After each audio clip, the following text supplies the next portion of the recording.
codes, these 7 codes of Hermetic wisdom and all of the different laws and understandings in between.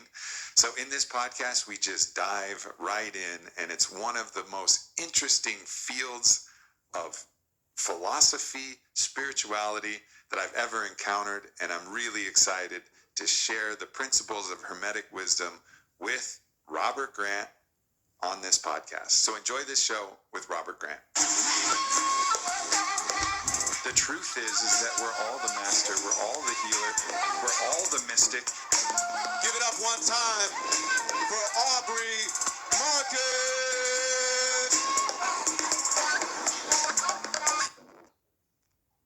Robert, you're back. Good to see you. And I called you back for a very specific reason, because after we finished our last meeting, I read this book called The Kybalion, and it was first published, I think, in 1906, and it was the resurfacing of some, what they claim to be, mystery school wisdom from Hermes Trismegistus that resurfaced in 1906 and then resurfaced again in a reprinting, and someone recommended it to me. It was actually my brother Makad, and I was like, oh, shit.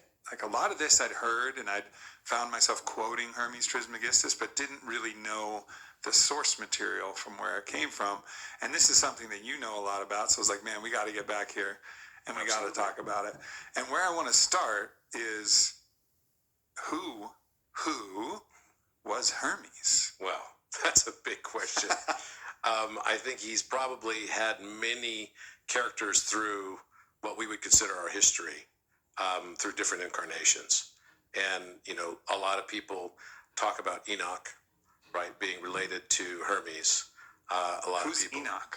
Okay, so we're going deep now. Let's go. Yeah, why not? Okay, so there's a non-canonical books of the Bible, right? And one of them is called the Book of Enoch. So Enoch tells a story of an antediluvian or pre-diluvian, pre-flood period of time. So like in the period. And where are these books found? Like where are these non-biblical books found? You know, so in 325 A.D., Council of Nicaea. Council of Nicaea, exactly. So Constantine, who was also the emperor of Rome at the time, decided to declare himself the Pope. And now, if you can't beat him, the Christians at the time, let's join them. So let's set the rules for it. We're going to bring together all the bishops and everything, and they looked at it as this is a big spiritual awakening, but we need to make, you know, the official sort of statement on these are the books of the Bible. Until that time, there were many, many other books. A lot of books didn't make it into this canonization. Yeah, but where did they go? They're still around. They're still around. The Gospel of Thomas is another good example of this. Some of them are called the Apocrypha, if you've ever heard of the Apocrypha. So these are like esoteric wisdom teachings that often the Essenes or the Gnostics also held and kept, and for, you know, literally thousands of years. So basically, you know, what you find even in Qumran when they had the Dead Sea Scrolls, right? References were made inside of those and the Dead Sea Scrolls to some of these non-canonized books of the Bible. And when you think about the Council of Nicaea, you have to think about an imperial structure that saw that the slave classes loved this new teaching, both for its virtue. Of course, there's so much virtue in the truth of Christianity and the teachings of Yeshua, when you can actually look through some of the ways in which the, quote, church has twisted those teachings. But if you looked at the deep core of it, such powerful wisdom, number one. Number two, it started to flip and reverse the power structure, because there was just a few wealthy aristocrats and there was tons and tons of poor peasants, proletariat, whatever you wanted to call them, and this religion started to flourish amongst them. Blessed are the meek. You know, it just kind of flipped everything on its head, and it was all about the virtue of your inner world, of your heart, of your compassion, of your kindness, of your love, of your service, not the strength of your arm and your armor and your conquering. And so it flipped this whole Roman paradigm on its head. So you got an emperor there who's organizing a council and being like, we got to take all these texts and we got to make them work for us. And that alone should give people a little bit of a question about what's in the Bible. That's right. This doesn't agree with my policies, so this is not going to. It would be like if the current government was like, all these spiritual teachings, we got to take what we want and we got to eliminate the rest and say that we're spiritual, right? Like, why would you trust them? Exactly. Make the cuts. They're not the right editor. They got a vested interest. They're not unbiased in fact, source. Arguably the opposite, right? Yeah. The one that you should be most skeptical of. Well, the book of Enoch is one of those such books. And you can find tons and tons of references to this all across the internet. You can just type in Book of Enoch. You'll find a bunch of stuff, both from, even rabbinical kind of students and even rabbis themselves who will talk about this, but also in Kabbalah, but also across Christianity and everything. So this is kind of well known. And the book of Enoch tells a story about Enoch. Now, Enoch was a man who became godlike. Okay, and he built a city, and the city of Enoch became so holy that it transcended this dimension, as it's described in this book. And so it was the kingdom. It was like a kingdom, right? It'd be kind of or comparable, the kingdom, like the way maybe like a Shambhala. Yeah. Right? Maybe like a Shambhala, like a spiritual domain. And so he sort of transcended these things. Now, a lot of people, myself included, believe that Enoch came back in several incarnations, right? And this was Hermes Trismegistus, also referred to in the Egyptian pantheon as Thoth, right? Also pronounced thought, just like a thought inside your head. Mm-hmm. In addition, you have other references where it might be that Melchizedek was also one of these incarnations. So you've heard of the keys of Melchizedek. That's who Paul Selig, who's been on my podcast many times, if he's forced and pressed to give a name to the guides that he's talking to, it's Melchizedek. Yeah, and Melchizedek means Malkitzedek, right? It's a Hebrew word. You probably know that Jerusalem, right, is like peace, right? Salem, right? Shalom. So it's like shalom, right? It's like peace be with you, kind of a concept, the way we say shalom. Mm-hmm. And Jerusalem, and when you talk about Abraham paid tithes to the chief priest at the time, and he went to visit him, which lived in Salem, and his name was Malkitzedek. And Malki means king, right? Like Melek, or even the name Malek in Indian, right, in Hindu, means king also. So it is like ancient stuff through etymology that's gone all over the place. Tzedek also can mean like justice or peace. So the king of peace. Yeah, like the king of peace and justice in a way, say it like that. So basically, you have this personage who is reincarnated through time and always brought with that incarnation lots of wisdom. So now, when we say incarnation, some people can have a very literal, linear way that you look at this, right? But fundamentally, but you can have your own unique body and your own unique configuration. Of course you do. You have different flesh and different things. You could even be a different, potentially, iteration of something, but actually tap into the current and the frequency, because in those non-physical dimensions, as I understand them through all of my journeys and through all of my studies, things are recorded in vibrations, and these vibrations you have the ability to access. So like Paul Selig can access the vibration of Melchizedek and allow that vibration to channel through, right? So there's a lot of ways that when we say incarnation, it doesn't mean like I was fucking Marcus Aurelius in a past life or something. Although you would have made a very good Marcus Aurelius. Thanks, Robert. I could see you in that breastplate. It's an unnecessary compliment, Yeah. but I will accept. I will fucking accept. But nonetheless, like so when you think about this, just think about somebody who's tapping into, at the very least, the energy of what the vibrational signature and collected intelligence of this being that we call Hermes might be. And that could very well be the case too. But there are certain signatures, and throughout Scripture, we see references to people getting keys, right? We've all heard about the keys of Peter, the keys of Melchizedek, right? The keys of Enoch. There's a book called The Keys of Enoch as well by J.J. Hurtak that's worth reading if you're interested to learn more about this. And I remember when we first met via text, I think I asked you if you were into Hermeticism the very first time as well, and you hadn't yet read Kybalion. And then when we talked at the last time, you're like, I just read Kybalion. It was like, whoa. Yeah. That was like, wow. And I feel like there is this frequency.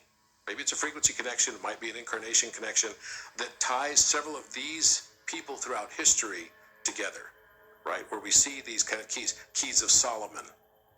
Another man of great wisdom, who I know you've studied a lot about as well. So, and they all have sigils as well, which is kind of interesting.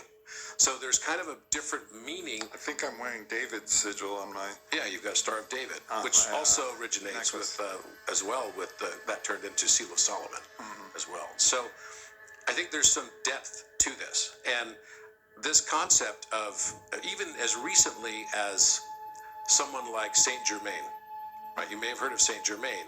The violet purple flame.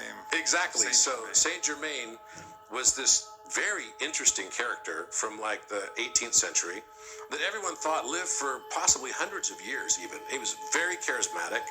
He could hold a conversation, but he never ate at dinner. He was always... Maybe that's why he looked so old. And he was... well, he never aged, though. That's the thing.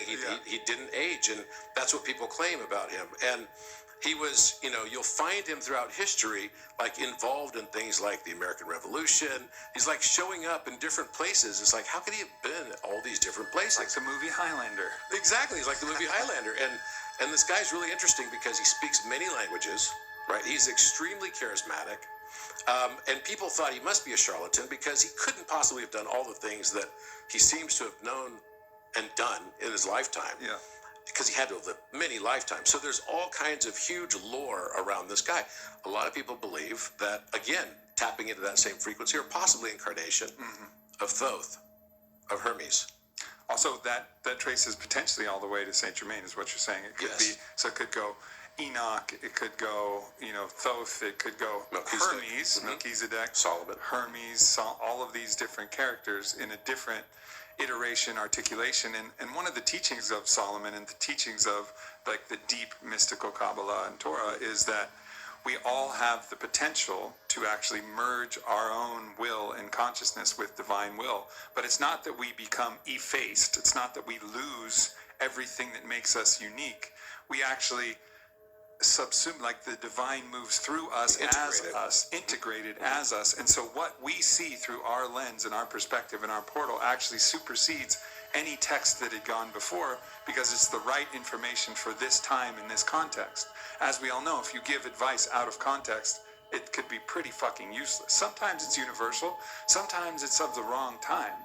And so this idea that you can always rewrite the Torah, rewrite the scripture, if you're able to step into your own highest divine consciousness as you, not just the divine somewhere neutral, but the divine as you, then you actually can deliver a message, which is why all of these messages, even if it is the same being or the same frequency, could seem quite different, because it was specifically filtered through the lens of that person at that time in that specific way.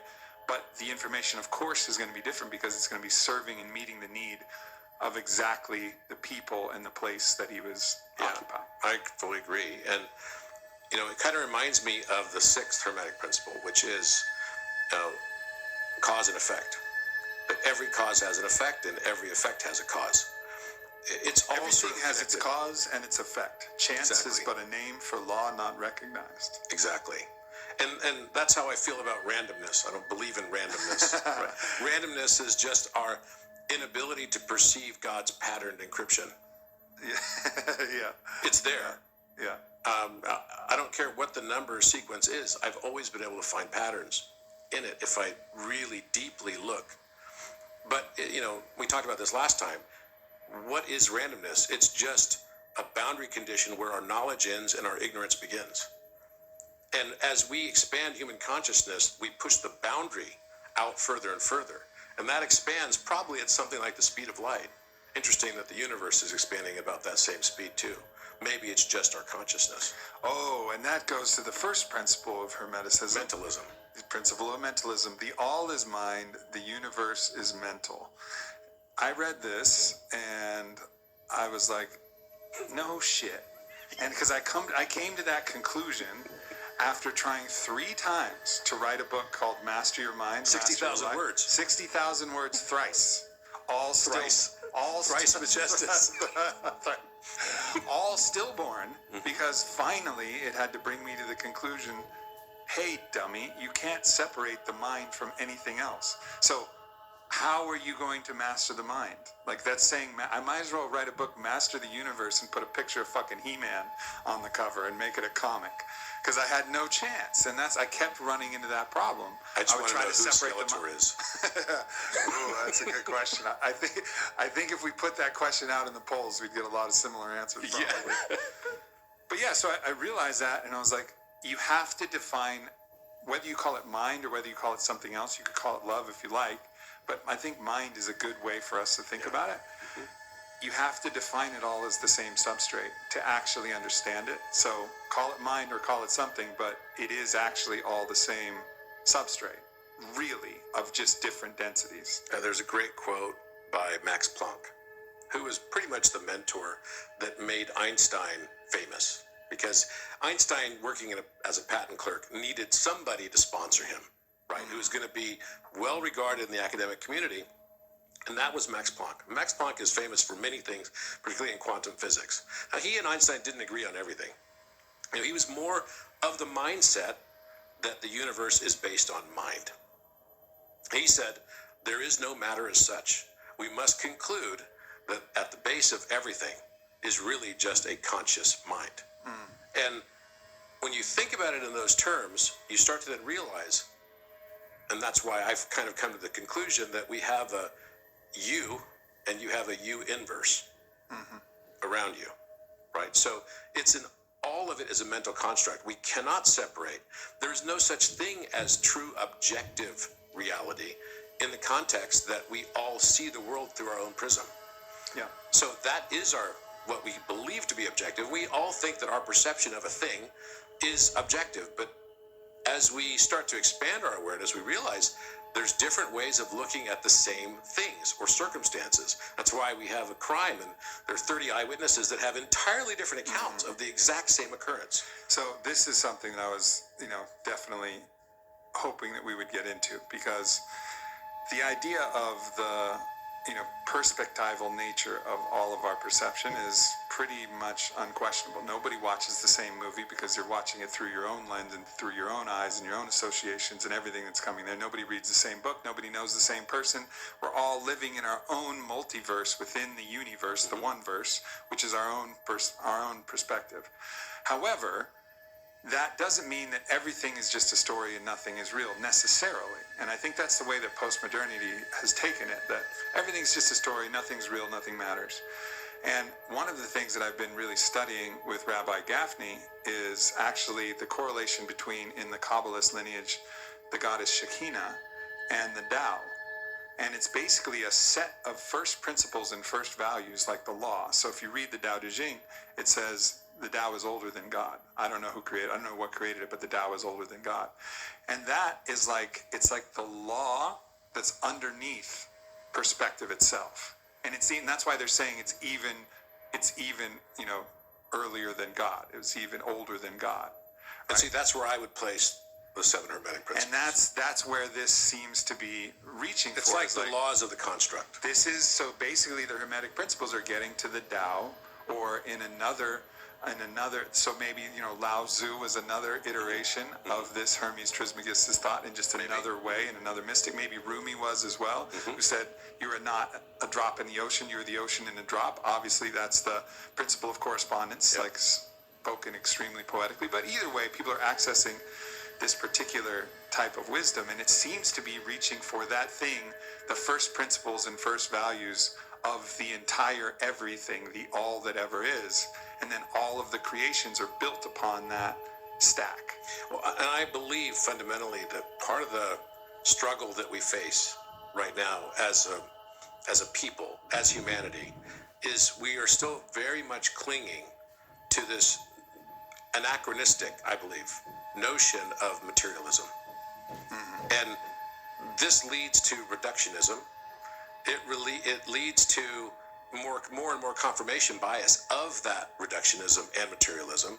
It's all stacked on itself. So this is one of the biggest challenges relative to our educational system right now. That's becoming kind of an anachronism in our world today. Well, it's not only our education system, it's our medical system, it's our financial system, it's our every system. It's trying to reduce it to the smallest part that you can understand. Even using words to describe a thing is incredibly reductionist. If I say, hey, Robert, I'm reducing you to a symbol that can be placed in a name, and it means something bigger, but we sometimes forget that the word is just a placeholder that clumsily approximates something that would be impossible to actually describe. And this is one of the reasons I reject the notion of being titled Right. in one area. Because as soon as you say, oh, someone will ask, in the way over here, and the Uber driver asked me, he goes, so what are you doing here? I said, I'm doing a podcast with Arby Marcus. And then he goes, oh, okay, are you going to need a ride back later this afternoon or whatever? And I said, probably. I got another podcast with Danica Patrick. And he's like, what do you do? He goes, what's your expertise? And I'm like, okay, now I'm all of a sudden feeling this like gravitational pull towards just to come up with a convenient answer. Give him a something he can hang on to so he can quickly understand and then dismiss. Which is more narrow, right? More narrow than what I actually am. Do you think we crave that because there's a discomfort when we don't understand something and there's dissonance? So the discomfort comes, why?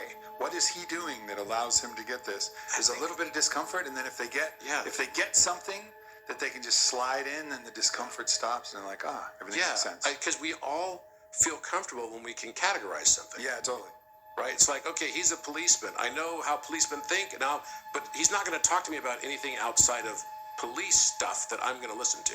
Yeah. I can then sort of shut it down. And we all do this when we see a circumstance or event.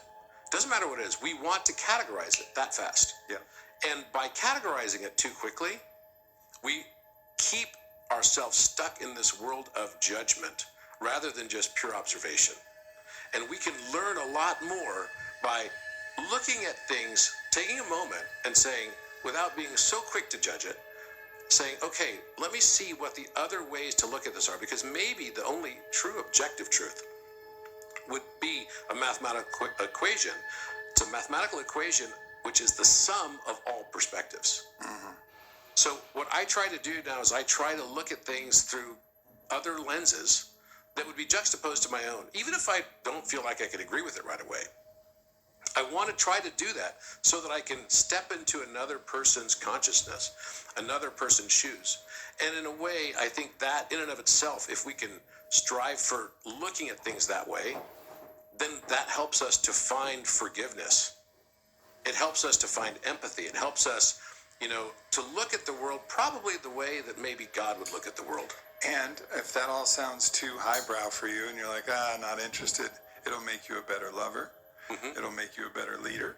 It'll make you a better friend.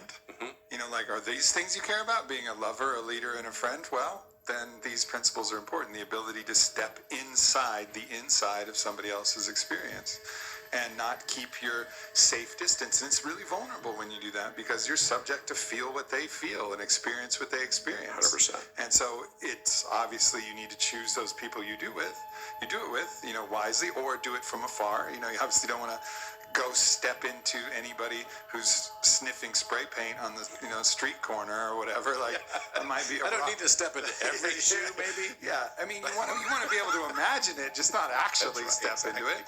But nonetheless, it's still important to step in there so you don't have that judgment when he's talking to her, she's talking to himself or herself, and it's such a valuable skill. And then it's an even more important skill when you actually have somebody that you love and you trust and is in your inner circle, your tribe, and then you can step into each other's experience. And that is what solves the great problem of loneliness, because you'll see yourself as a mirror in that person that you're stepping inside. And that's the you inverse. Yeah. That's the you inverse. So when you realize that the universe is mental, and there's a reason why the first of the Hermetic principles is mentalism. It's so core to understanding all the rest. Each stacks on each other. And when you realize that, then you start realizing that every experience that you have is not just happening to you, it's actually happening for you. Whether you're conscious of it or not is up to you. You may not be aware of it until later on. And we just think that the world's happening to us. Oh my gosh, something bad happened. Oh, life is difficult. Woe is me. I'm a victim, blah, blah, blah. Well, or you can look at it differently and say, what is my you inverse or my subconscious mind the lens through which I'm seeing the world, trying to teach me, my higher self, trying to project back to me so that I will come to that realization. You know, you could go to school for years and years and years and study the didactics, but until you experience it in some sort of a role play that you believe is actually real, you haven't really fully learned it. And so often people will say, well, what does all this stuff mean? You know, how does this help or save the whales? Or how does this save deforestation or whatever? Well, if you actually study further into this, you'll realize that what we judge will just continue to be projected back to us. So in a way, when you start to really go down this rabbit hole of, okay, I'm going to be an advocate for this, that, or the other thing, by your own judgments of those things, especially advocate against. yeah, exactly. You will only perpetuate those things. It's the hammer and nail situation. And that comes out of all of this, you know, understanding of the Hermetic principles. And I think that's why it's so powerful for me. But one thing I want to mention also, when you asked who is Thoth and who is Hermes. Hermes, you can learn a lot about him also. So there's several books. You know, Kybalion is one. It's excellent, by the three initiates. I love it. And you can listen to it on YouTube. It's fantastic. Around the same time, there was a translation that came out of the Emerald Tablets. So we're talking about the early 20th century. And in the early 20th century, there was kind of a bit of a mini renaissance that was happening.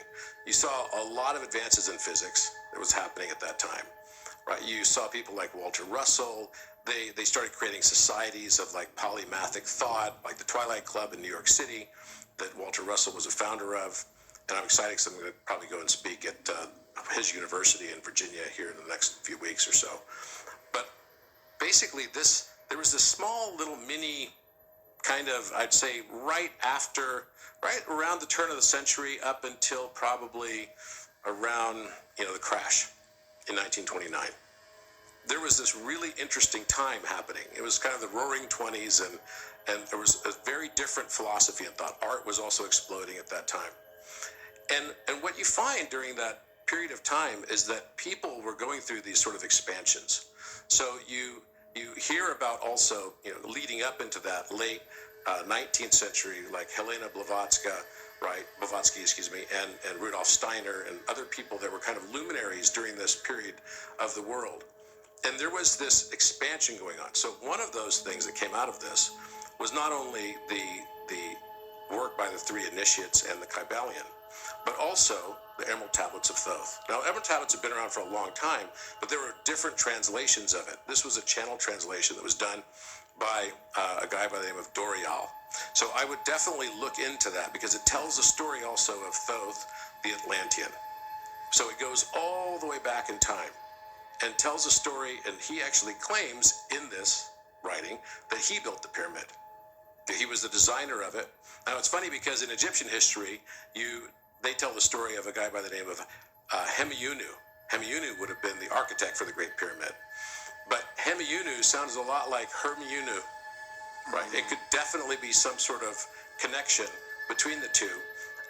And when you get into that, you can learn the whole story about how Atlantis fell, and then how civilization was maintained, how they moved to Kem, the land of Kem, Egypt.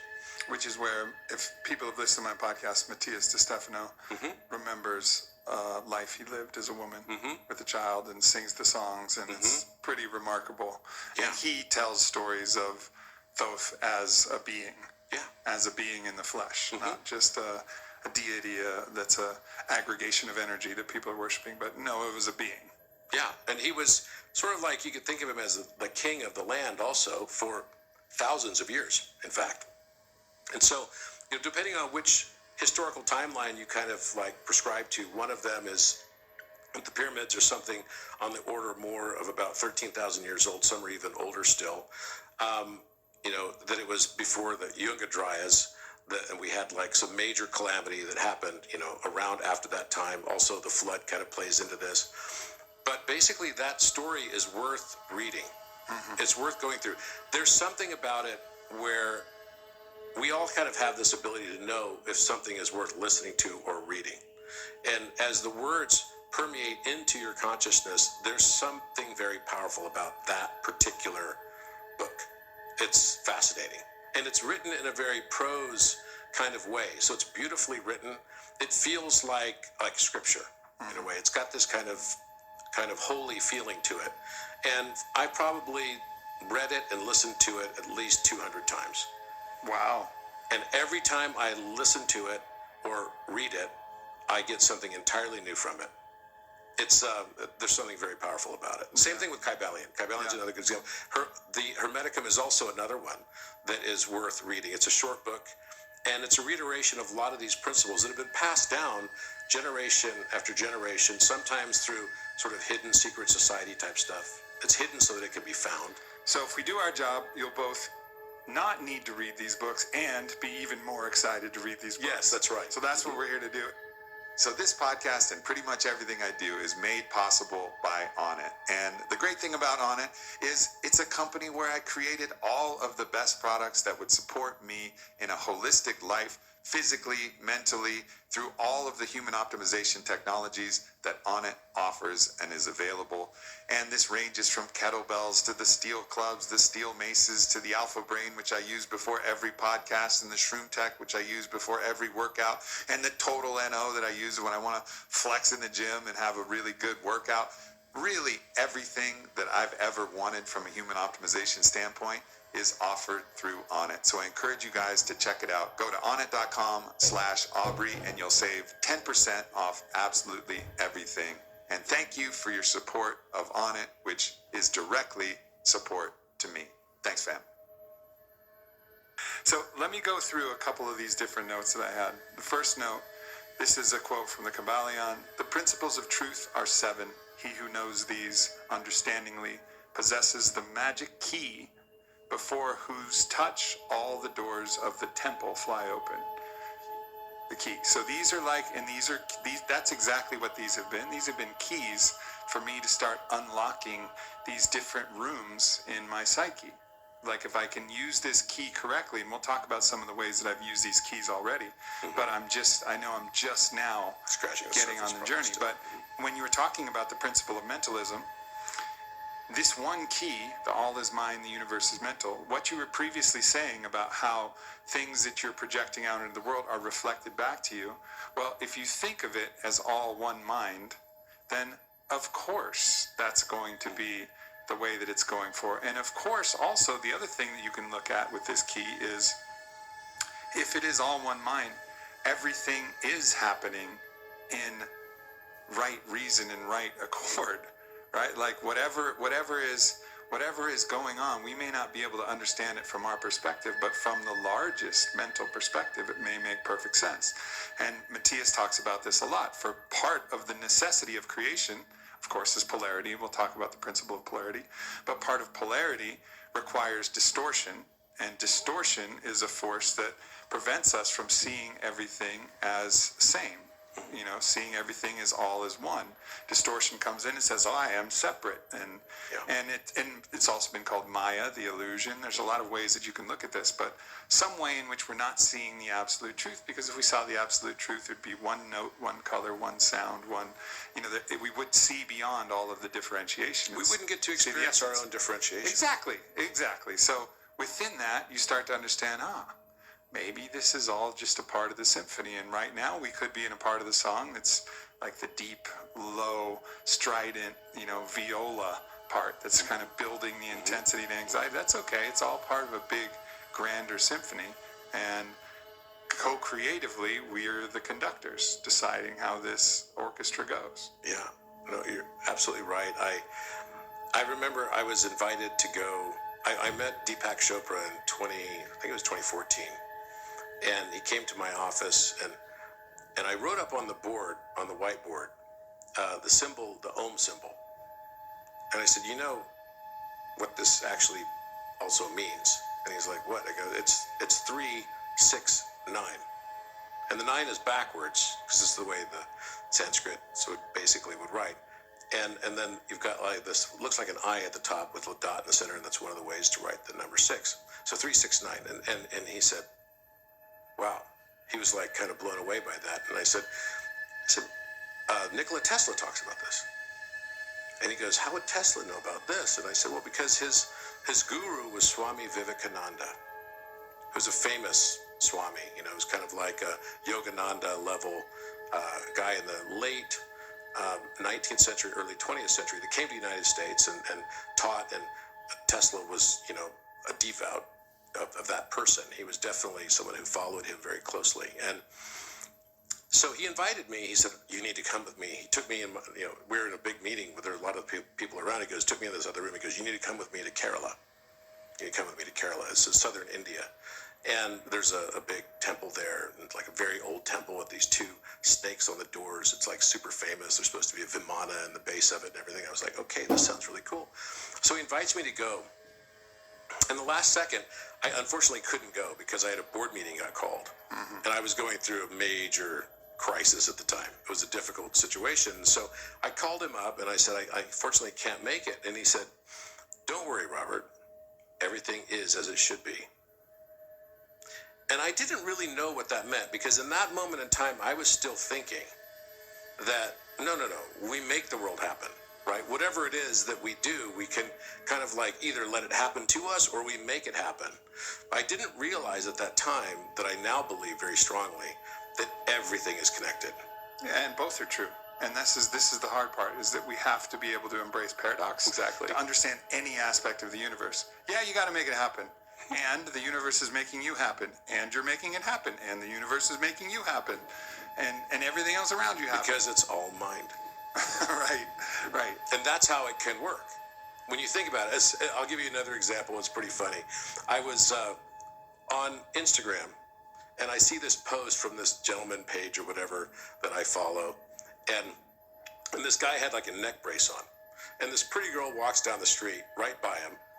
And he like jerks his neck to look at her. He's like, "Oh, that hurt," right? Like this. And then another one walks by this way. He does it again. He's like, "Oh, it hurts." And it's just like, men will be men type of thing. And I was just laughing about this. And not 30 minutes later, I get on a conference call with my attorneys to work on some licensing agreement on patents. And our attorney gets on, and he's got a big-ass neck brace on. Right? And I was like thinking, I've never had a call with lawyers where there was a guy with a neck brace, and I just saw this like 10 minutes ago. Is this another form of mentalism? Right? Where the things that we are seeing and registering consciously are starting to become manifested in the world around us very rapidly through synchronicities. And it's another pattern of connection. And of course, obviously, you're not saying that you looking at that post caused the guy's neck to break, right? No, but what you're saying is that there's a correlation at a plane of causation that's far higher and far beyond what we even understand, and it puts something in motion, which created a spray paint effect of this kind of splatter gun of like, okay, now neck brace is going to enter this aspect of consciousness, right? And it's, again, this would go back to this principle of cause and effect. Chance is but a name for law not recognized. Yeah. So what you're suggesting is part of that principle of cause and effect, that, all right, yeah, that's chance. Right now, as far as we know, that's chance. But there may be a law that we're not recognizing at a plane that we don't have access to. I don't believe in coincidences. I used to. When I was very much a materialistic thinker, I believed in coincidences. Now I don't believe in coincidence at all, because I've had way too many examples where I had thought previously something was coincidence, and I realized later that it was all part of a macro pattern that was just too large for me to see from my zoomed in, too close to the tree to see the forest perspective. As soon as you zoom out and start looking at things from a larger standpoint, then those patterns start to become more visible to the naked eye. And you start realizing, I'm learning something through this. And it's a beautiful process. Just now that you've read Kybalion, I'm sure that if you haven't yet, you will soon start experiencing more synchronicities. And this is one of the things that Carl Jung talks about. The surest sign of the path to enlightenment, or what he called the individuation process, is the number of synchronicities you start to register and experience in your day-to-day life. Yeah, I just had one right before you came. So we had an old Onnit employee that I knew, but I knew him in the Onnit context, and he really got this urge to connect to me and really show me like what he was all about. And he loves playing different tabletop games like Pokemon, Digimon, and he didn't know that I was an old school Magic the Gathering player and like went deep into that world. So I shared that with him. He's like, oh man. He got real excited. He's like, I'm gonna make some things for you. He made this awesome gift box that was hilarious and has watercolors, and it had one very special Magic the Gathering pack. It was a pack that was in an entire giant box, so you know that the pack was like full of all ultra rare cards, right? Wow. It's cool. What a fucking gift. I haven't opened up a booster pack in a fucking long time, too. So I open it up, and the premium card in the whole deck, so there's the rares and then there's the super rares, is a card that's something, I forget his name, but it's the Astral Dragon. Now, if you know, I just released a documentary called Dragon of the Jungle, which is literally about an astral dragon, which has been since that, and that released a week ago. And it's also been a way that I've been experiencing, consciousness through the lens of this mythical creature, a being of power, and trying to connect to the astral dragon kind of energy. Another synchronicity. And exactly, that's what I'm saying. Like, a dragon, sure, it's Magic the Gathering. There's dragons all over the place. An astral dragon as the rare card in the one pack that I got, coincidence, or this is like just a wink from the divine, being like, there you go, boy. Like, make sure you're paying attention. So I'll give you another wink tied to the astral dragon. So on April 23rd and 24th, I spent the night in the Great Pyramid. This a couple months ago, 3 months ago. And it was the holiest night of the year. It was Ramadan. The pyramids were closed during the day. I was supposed to be there with the CEO of a major network, kind of a television network thing, and he couldn't make it last second. So I said, I'll just go to the pyramid by myself. So I went in, and I spent like 4 hours in the pyramid by myself. And while I was in there, I looked at the wall, and I'd already found, my wife Susie actually found the bull and the cow that was on the wall that matched the one on the Last Supper painting on the right side. But above the bull and the cow, I'd always seen this writing. There was always writing, and I kept seeing writing up there, and it was kind of like this swooshy kind of a shape, like a sine, cosine wave. This time I went in there, I noticed I could see the pattern. It's a dragon. In fact, it wasn't one dragon, it's three. 3 dragons, and they're attached to a tree. Now, you may have seen when the Queen had her Diamond Jubilee thing recently. What queen? Queen of England. Queen of England. She lit up this. It was very bizarre. It's like there's this globe on this, like the royal pillow, and the globe. And so she goes and pushes on the globe, and all of a sudden these lights go in the shape of 3-strand DNA. And then they connect to like a tree of life and light up the tree of life. And I was like, that was a month after I found that on the wall inside the King's Chamber. I haven't even released this or the photographs of it anywhere yet. But this dragon has been all about Kundalini, and the third dragon, which is the Sheen, right? It's what happens through the staff of Hermes, right? You get into one mind, and it's no longer yin yang. It's now yin shen yang. Yeah, it's the line in between the yin and the yang. Right. So you talk about Shekinah, right? It's relative to that. Yeah. And so this whole thing, and you mentioned the dragon when I was at your conference, I bought a ring. Because you had vendors there, and it was like, I felt like I was at Woodstock or something. It was pretty awesome. It was Arcadia, pretty epic, yeah. right? Robert spoke at Arcadia. Yeah. And I saw this ring there, and so I put on this ring, and it was like made of copper. And so I was like, okay, I like the look of copper, cool. And it's a dragon, right? And so this dragon energy, the astral dragon energy, has been very much of very high meaning to me for the last 2-3 months. So the fact that you just released your thing on this, right, that's how I would look at this now, is I would say, okay, you telling me that story is another synchronicity. Right, so it builds on even the synchronicity you have, and then it might serve for you to be a synchronicity. When we realize that it's all mind, we're all one. Yeah. And we're all collectively connected through this consciousness. And then once you get past that notion, because it takes a lot to break away from materialism to get into mentalism. But once you do, then you can go into correspondence. And that's the second, right? This is the second principle. of, kind of the 7 Hermetic principles. And correspondence is embodied in the statement, as above, so below. What does that mean? I think the first place that I started to recognize that was before I even really knew much about any of this. I started to study fractal geometry. And what does fractal geometry even mean?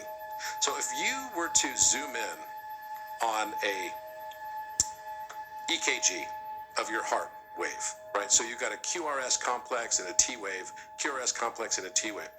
It's kind of interesting because if you zoom in further into the parts that look totally flatline, so you've got this wave that goes like this, up and down, then you've got a T wave, and then it goes up again. This is called the QRS complex, and then it goes like this. We've all seen what an EKG thing looks like. But if you zoom in on the dead space in between, keep zooming in, you'll see the same wave again. As a fractal form, a smaller form of it. And I suppose one of the limitations is, maybe they don't do this anymore, but you all used to see those with ink. They would have a little machine that would be writing it out. But now that it's digital, it just depends on how sensitive the equipment is to actually be able to register. It could probably go all the way up and all the way down, registering all the way. So if you even zoomed in, like the Mandelbrot, the Mandelbrot set. That's like exactly what fractal geometry is. And so even if you looked into the EKG, it would be little patterns upon patterns upon patterns, and you could just keep zooming in. Obviously, we don't have instruments that are sensitive enough to detect that. They're starting to build them. But they will, and ultimately I think that's when we'll start to show this principle of correspondence in a lot easier way. And also we have James Webb Telescope looking out farther and farther, and I don't know how useful it is right now at this stage, but it's pretty cool. Yeah, it's very cool. It's very cool. You can see the cool nebula and stuff. I mean, it's like super clear photographs and everything that we've never been able to see before. It's not a coincidence now that we're now able to observe what it looks like to see a black hole, right? As of a couple of years ago. And when that photograph got released on the internet of that, I can't remember her name, the woman who basically was doing the research and caught a photograph of a black hole. We're finding, again, we're pushing that boundary of ignorance farther and farther out. Right? We still don't understand what is dark matter, what is dark energy. And as we start to understand this dark matter, dark energy, maybe this is really just an analog for the own aspects of our own subconscious mind we are yet to become consciously aware of.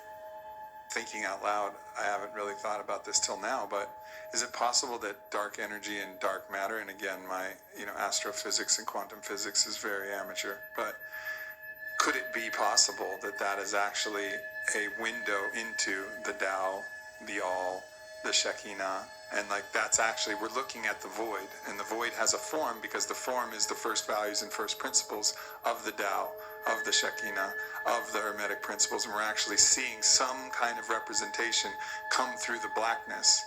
So it's not nothing, and that's what we're saying. It's definitely not nothing. It's not nothing. It seems like nothing, but if you actually really look, there would be an encoding in the nothing, and the encoding is that thing that was older than God. Yeah, and maybe it's all about our own mindset. And there's probably some physicists like, dummy, that's a terrible idea. No, but maybe not. No, I think it's 100% correct. I mean, look, you got physicists. In 2012, they discovered the Higgs boson, right? And they co-named that the God particle.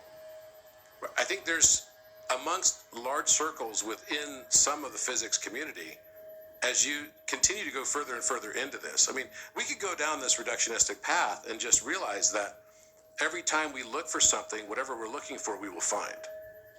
Yeah, right? So the observer effect. Let's find it, exactly. Let's find it's Heisenberg's uncertainty principle, whatever you expect. What we get in this world is not necessarily what we deserve in life. It's what we expected that we were going to get. Whether you expected it consciously or you expected it subconsciously, and that manifested in anxiety, you are creating the living circumstance that we have on a day-to-day basis. Now, what happens is you start looking at an atom, and the way Max Planck described an atom. Before we go further, I just want to keep people out of like a dangerous rabbit hole of that. That doesn't mean that the woman that gets raped called forth the rape from her own. There are agents that can act and usurp another person's will and usurp another person's attraction and projection and actually force them to participate in their own attraction, projection, internal game. What you're talking about is the internal landscape. Yeah. And how you perceive it. And often that correlates to something external, because you'll find it, you'll search it, you'll look for it, you'll notice it, you'll follow that path, you'll draw it to you.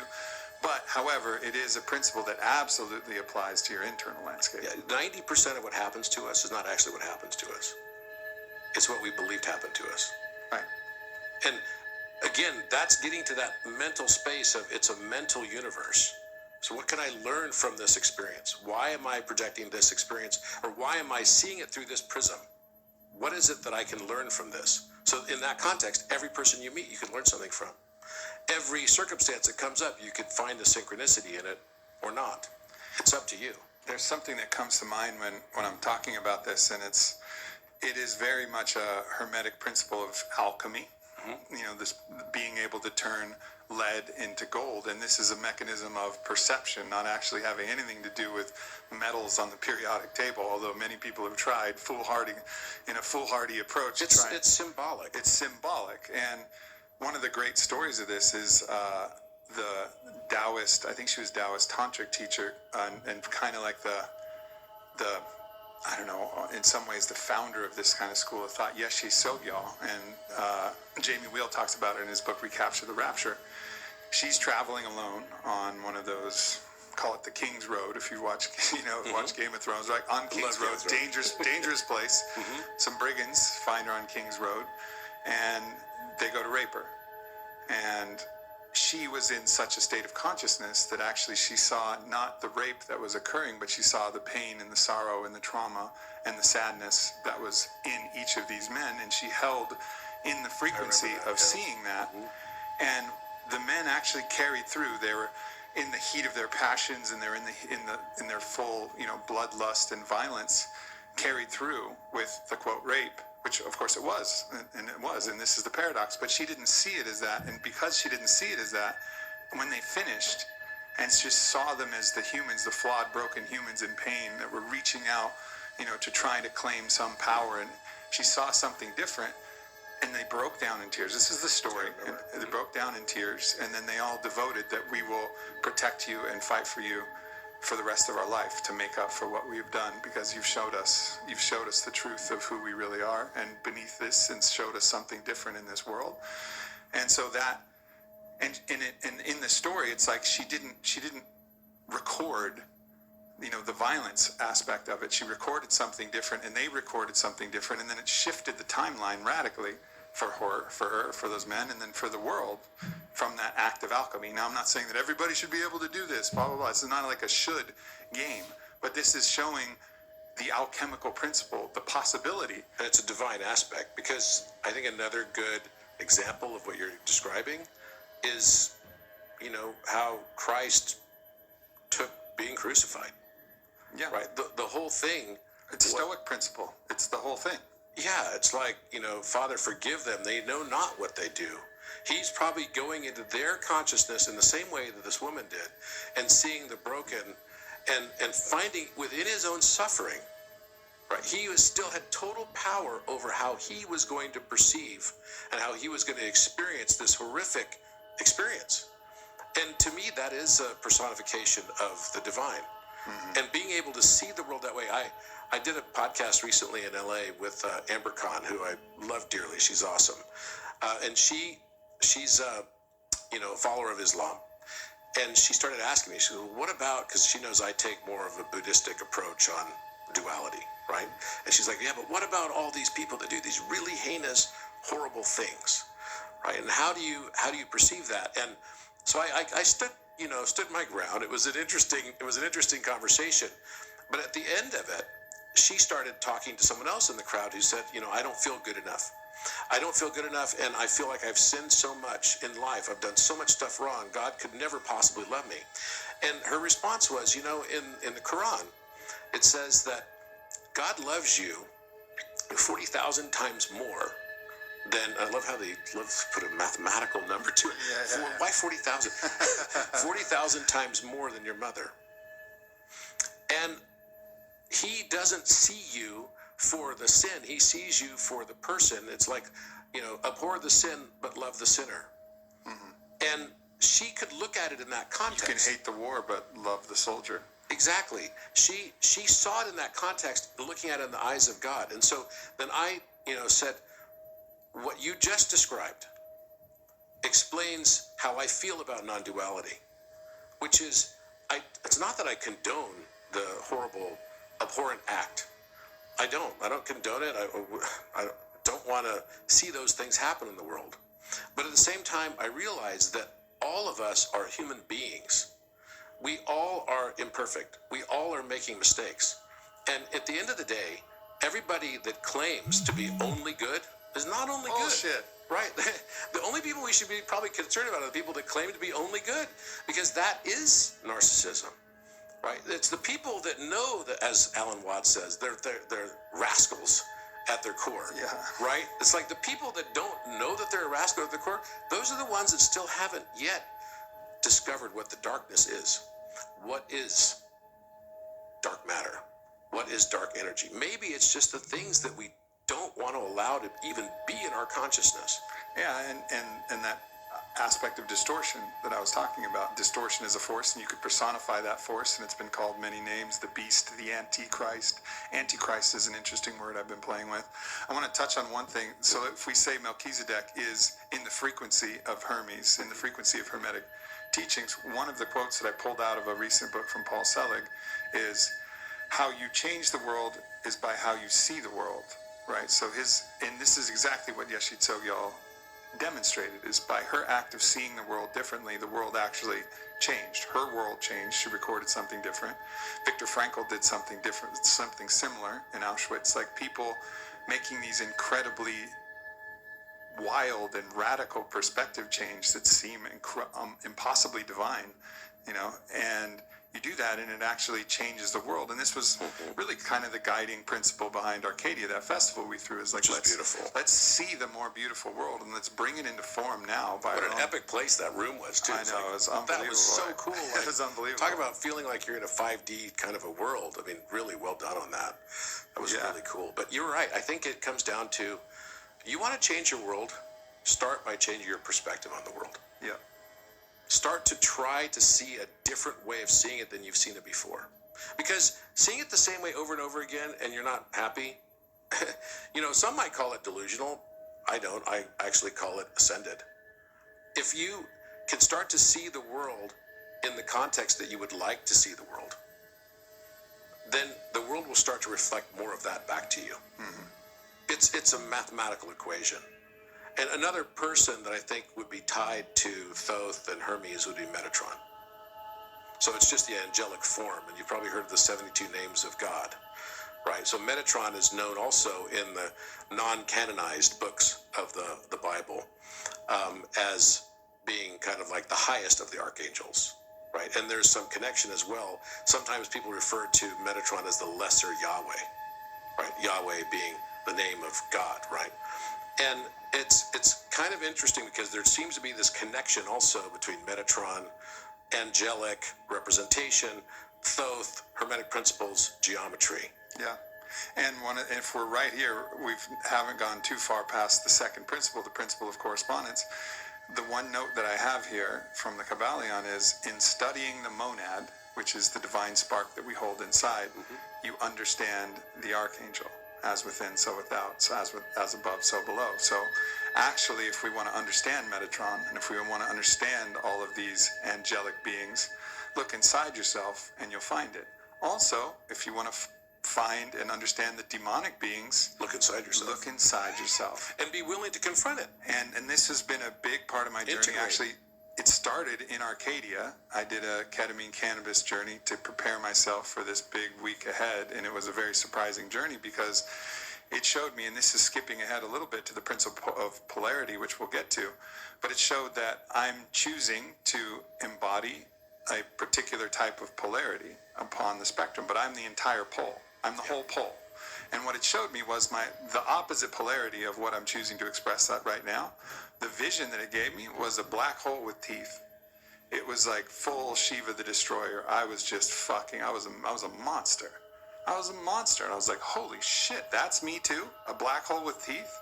Like, it was like the fucking pit. You're like in Luke Star Skywalker going Star in the Wars. cave, dude. It was intense, man. And that journey has continued of showing me all of the darkness that you could possibly imagine in the world, but showing it as me. And in that journey, it's deep and it's intense, and it causes a flinch, because it's one thing to look at the darkness and not flinch, see a shitty movie with some torture or something like that, and you want to kind of close your eyes and like turn your head and not look at it, of course. But then to see it as you, oh, that's a whole other fucking level. And in the ceremony space, if you try to look away, if you try to run from these different aspects, it's like a bear that's just going to chase you and start eating you asshole first. Like, it doesn't sound good. It doesn't care. It doesn't care. You can't run away from these different things, which is one of the reasons why I really have such deep reverence for the plant medicine path, is that in the psychedelic it reveals path, things. It reveals things. Mm-hmm. And you don't have a choice. You do have a choice, but the best choice is to surrender and see what it's actually trying to show you without trying to change it or without trying to flinch. And actually, in this process of seeing that opposite polarity, the anti-Aubrey, which is also the Aubrey, the Christ and the Antichrist are also like transposed, and we'll get into that in Prince of Polarity. By seeing the anti-Aubrey, it actually made me, in a way, more Aubrey, because then I realized that I was choosing to be Aubrey. I just didn't come out of the fucking womb, boom, here I am, I'm Aubrey.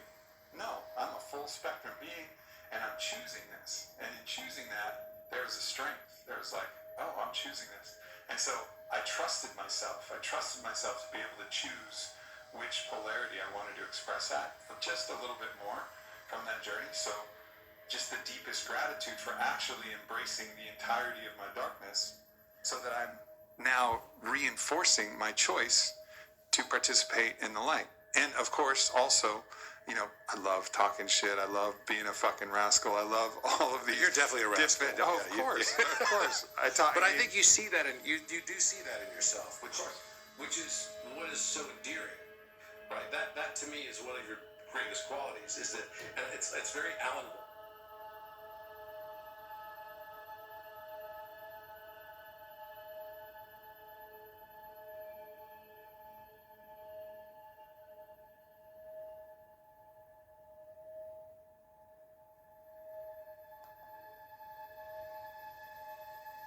In its field, right? Which is, Alan knows. He's like, he'll call out rascal stuff. He's like, I'm the worst rascal of all. Like, are you kidding me? He loves to joke, and he loves to like rib people, but that's just kind of who he is, and he's with that.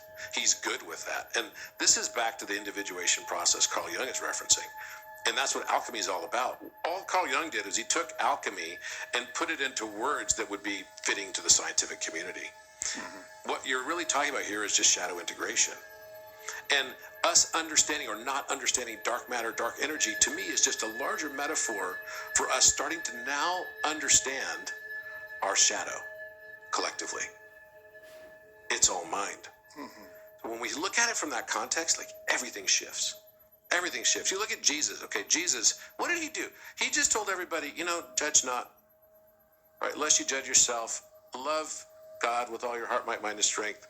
Right? Love your neighbor as yourself.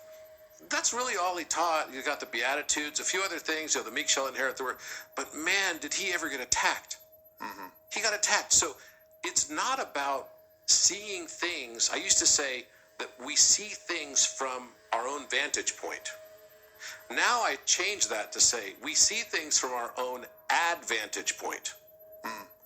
This is our perspective. The thing that I think is going to benefit me is how I'm going to see whatever it is that I see. And until I can break away from that, I can never see the dark demon with the teeth that I am.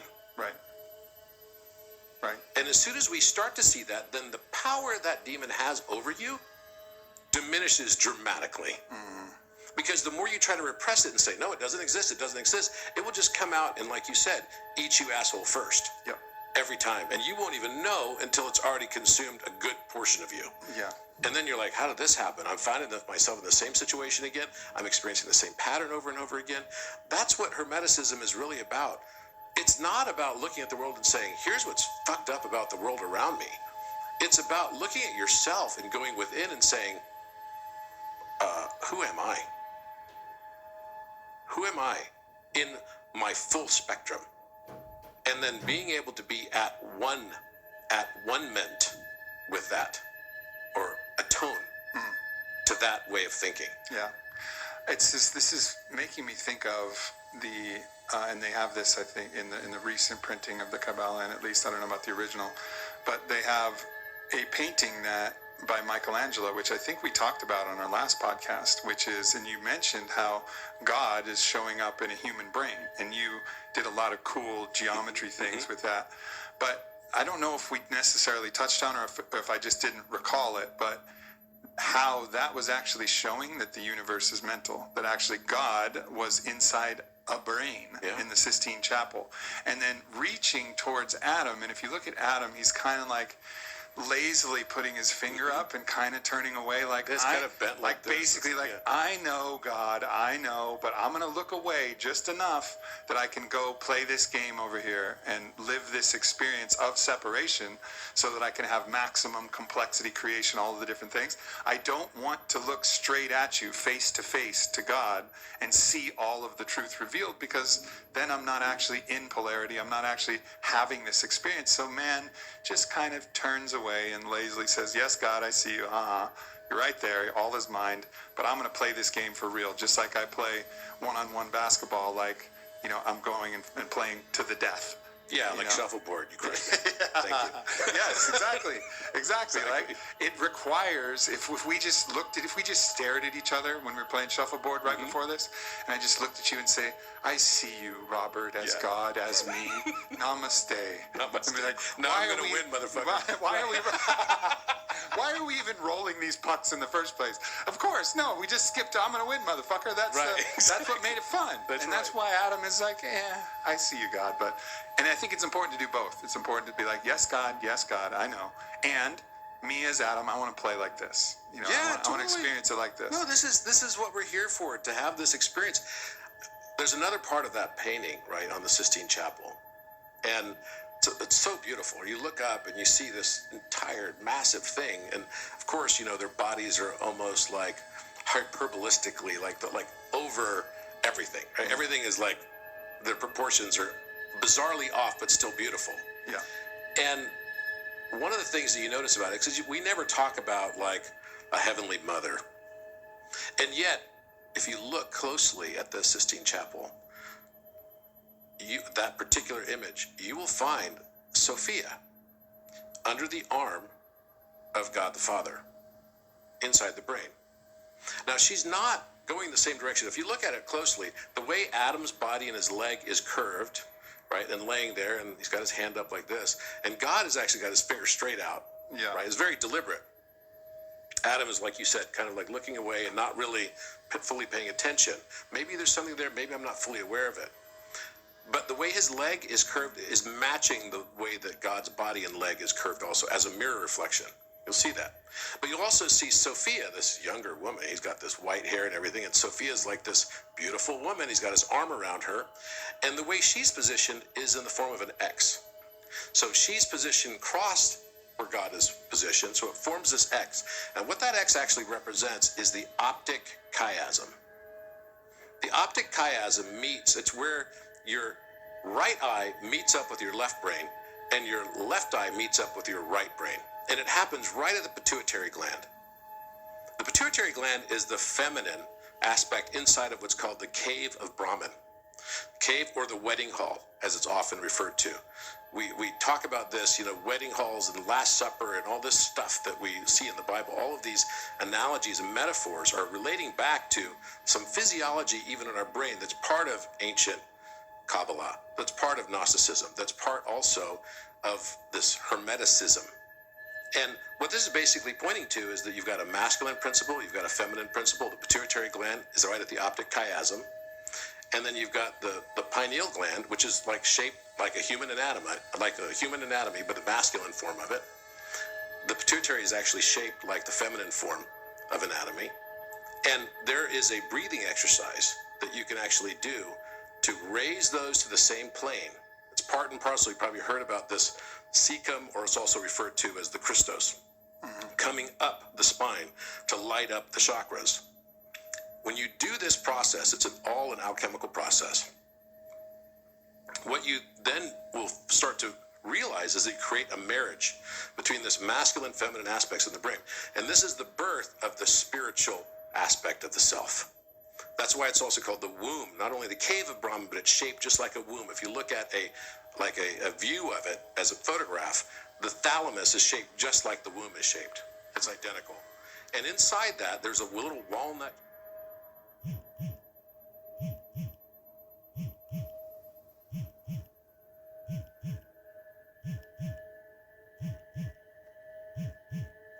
thing that's right at the top, coming right up the Sushumna, right? So you've got the Ida Pingala, the masculine form, the feminine form, these two snakes creating the staff of Hermes, and right at the top of that is this thalamus, and this thalamus becomes a new entry doorway for the initiate to then be able to experience Shambhala.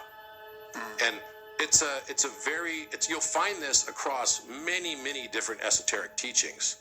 But this is a process that becomes a true second birth or a spiritual birth following your resurrection. And it's all following Joseph Campbell's hero's journey as well. That each of us have a hero's journey in this matrix of mind.